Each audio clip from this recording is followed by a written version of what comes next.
Welcome back to BWO Daily, your source for news in sports entertainment and the world of professional wrestling from you boys at Busted Wide Open. My name is Nick Howell. And I am Sir Ian Dangerous. And Booker T shoots hard on Naomi.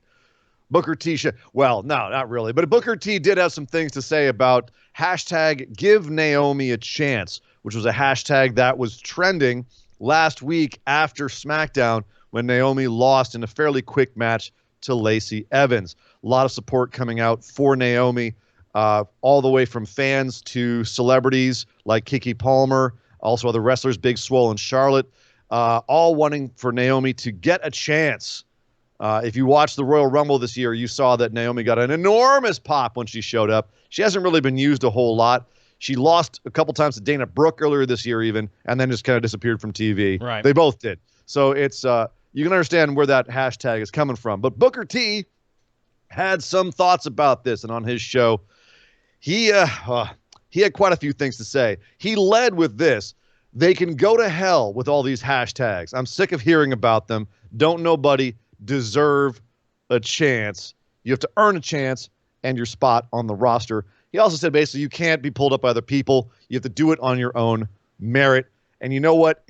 Life isn't fair sometimes. Yeah. And he self-referencing, he said that he wasn't supposed to be able to do it either, but because he performed better and fans saw him performing better than everybody else in the locker room, that's how he was able to become a six-time champ, which he otherwise should not have been able to do. So comparing Naomi's situation to his, he's saying, well, I was good enough, performing at a high enough level that I got there. I didn't have to have anyone else advocating for me. He also went on to say that the hashtag doesn't serve any purpose for her, people advocating for her, because if she were to win the title, then it wouldn't mean anything. It wouldn't. You wouldn't feel like she got it on her own merit.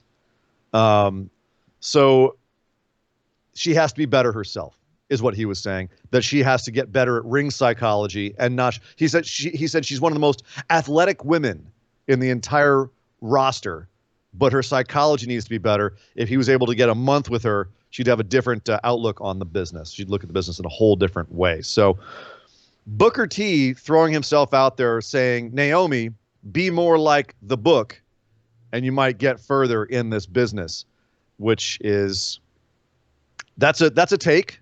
That's a take. Naomi responded by posting a gif of Jim Carrey and Liar Liar with his face all taped up going and saying, will do. And then Sasha Banks responded to that tweet saying, don't feed into useless opinions, no matter who they come from. Keep glowing and shining like you always do. You ain't got nothing to prove to anyone. Hashtag team bad.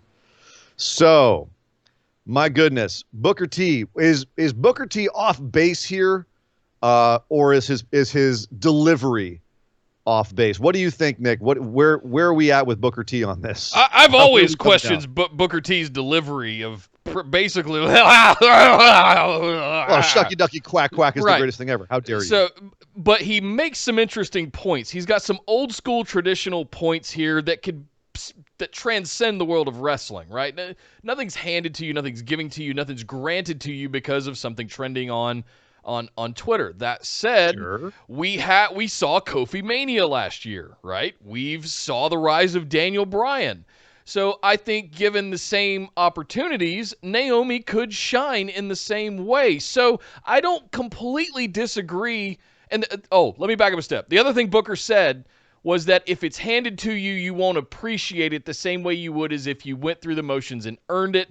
And I agree with that wholeheartedly. I've been through that myself several times throughout my life. Sure. You have to work hard and you have to earn it. That is not to dismiss that Naomi has not put in that hard work. I think the missing piece here is a lot of stop-start booking and a lot of sort of missed opportunities. That seems to be the one missing little piece from Naomi. She's nailed the entrance, which was apparently all her idea, and she had to sell it a lot. And her huge pop that she had coming back at the Rumble that they've done nothing with. So it's not Naomi's fault. Booker's not completely wrong. And I also love Sasha chiming in and say, look, just do you. Just do you. And you point out Daniel Bryan and Kofi and how they got this groundswell of fan support. And Booker T saying, well, the fans got behind me because I was doing good work. Well, How do you parse that? Is Naomi's No, 10 we got years behind you and because 2 you came championships? in the middle of the invasion angle, which was terrible, and you were about the only bright spot that came over But he still from got that. buried for years and even had Yeah. that horrible angle with Triple H. And it wasn't until he Yeah. became King Booker that he started getting opportunities. And that was, that was what it was. Stone But Cold that was didn't blow up till he won King of the Ring. But that So, was an opportunity. But that was an opportunity that Booker was given, and he ran with it. I think what the hashtag is saying is give Naomi those opportunities and see what she can do, because she's had a couple of gimmies here and there, but there's nothing consistent.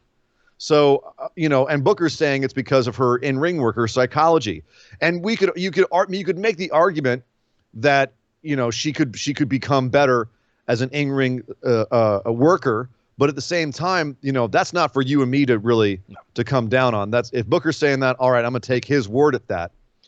But at the same time, if I'm looking at fan appreciation and how they're getting behind somebody, much in the way of a Kofi Kingston or Daniel Bryan, that seems to be what's happening here. Yeah. People want to see Naomi. And ultimately, this is a company that's driven by people wanting to watch their product. So if you have people who want to see something, and they will say, I want to see that person. You can't sit there and go, oh, well, yeah, she's been doing it for 10 years, but her psychology isn't quite there. Give them that person. Follow the edict, the Paul Heyman edict of hide their weaknesses and buffer up hide their weaknesses and show their strengths. Yeah. Right? Naomi has, as Booker even says, a ton of strengths. She's insanely athletic. She's wildly entertaining. She's charismatic. She has a lot of stuff you can work with. And as far as downsides, she has way less than a lot of other women who've gotten some big breaks as well. Yep. So if I were looking at this, I would have to say, I would want to say, to Booker's point, that yes, you got where you were because the fans got behind you. This is the fans getting behind Naomi.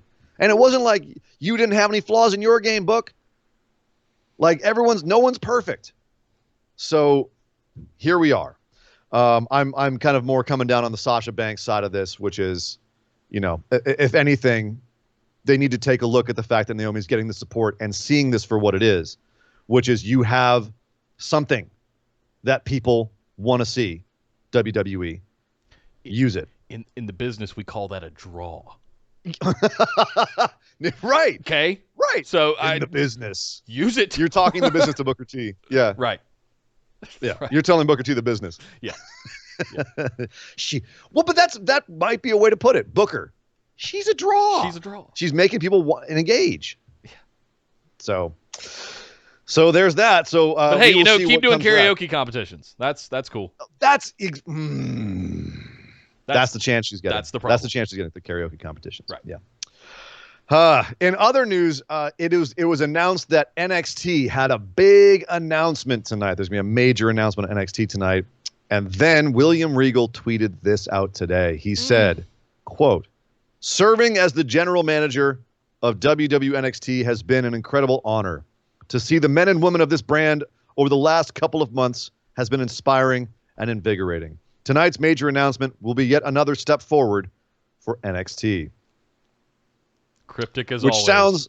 Which sounds a lot to me, Nick, like some sort of retirement or stepping down speech. Yes. Are we losing William Regal on NXT? And if so, for whom? I don't know.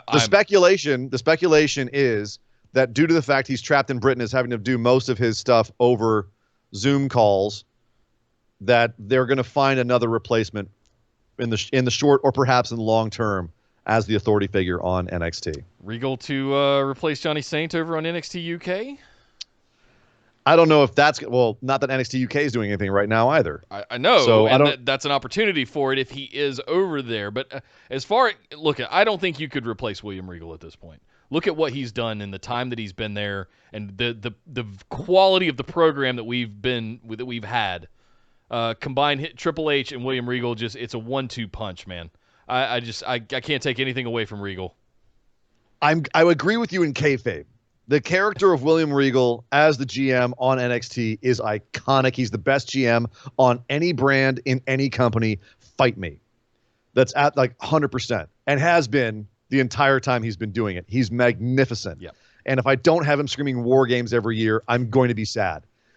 But I will say this. It's a tough situation when you can't have your GM actually be present at the PC for tapings doing all this. If they decide to go in a new creative direction, I will understand why they've done it with many other things and with many other talents during this time period of just everything being topsy-turvy. Yeah. So I will understand if they do that. He's not going to lose his job with WWE, or I don't believe, maybe he is, but I don't believe he is, because he's still being used for talent acquisitions and training and all sorts of other things backstage. So it's just in terms of his on-screen performance, I'm wondering if they're going to have him step down and someone else step up. Someone like, I don't know, someone who may have moved to Orlando recently to be part of the PC, someone who's devoting all of their time now to training people and working on the product and being there all the time. Someone like birthday boy turning 55 today, Shawn Michaels, the Heartbreak Kid himself.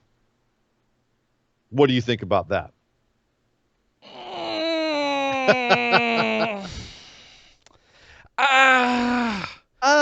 Listen, we love HBK.